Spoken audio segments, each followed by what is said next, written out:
resided in Chatham. And I've been through many hurricanes, both named and unnamed. I've been through Floyd, Irene, Superstorm Sandy. I've been through blizzards, ice storms, windstorms, all with power outages. I never had to leave my home and stay at a hotel until last Thursday night, when my home was uninhabitable. It was close to 90 degrees in my home. We could not stay there. Last week's power outage was not a result of a hurricane, not even an unnamed storm. It was not due to heavy wind or rain, since there was none. And it was not due to an excessive heat wave. It was the first 90-degree day we had in Chatham, a rather typical day that we would expect in July. The fact that JCP&L was ill-equipped to prevent this outage, or even mitigate it in a timely fashion, is inexcusable.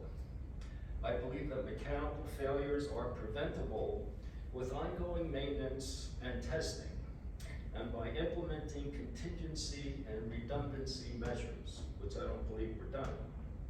Most power outages I've experienced over my 27 years in Chatham that were not related to extreme weather lasted from a few minutes to several hours, like you mentioned. Most of us are tolerant, since these result in an inconvenience. However, when a power outage lasts for almost 2 days during hot and humid weather, this poses an extreme detriment on our elderly, our frail, and our young. It affects many of us who work from home for a living. According to FDA and CDC, refrigerated foods begin to spoil after about 4 to 5 hours. Many of us were without power for more than 24 hours, and in my case, almost 40 hours. As a result, much food had to be discarded.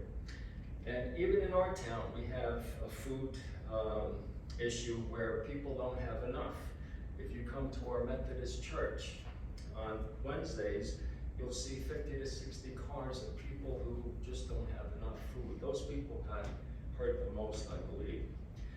As far as your automated system, when your service will be restored, is totally inaccurate, misleading, and it gives customers false hope. It's blatantly dishonest, and this must change so our residents can plan accordingly.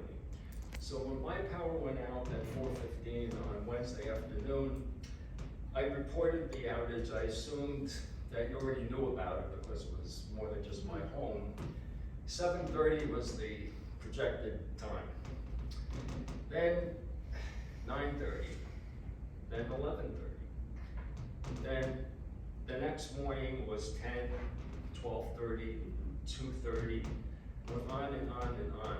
So lastly, enough is enough. JCP&L failed its customers miserably last week. And it's not enough to say JCP&L is sorry and that things will improve in the future. I do hold JCP&L accountable for the failure to deliver on an ordinary day in July and for the major inconvenience it caused many of us. Perhaps this is not your practice in the past, but our residents, your customers, deserve somehow to be compensated for their loss, especially for the food that had to be discarded.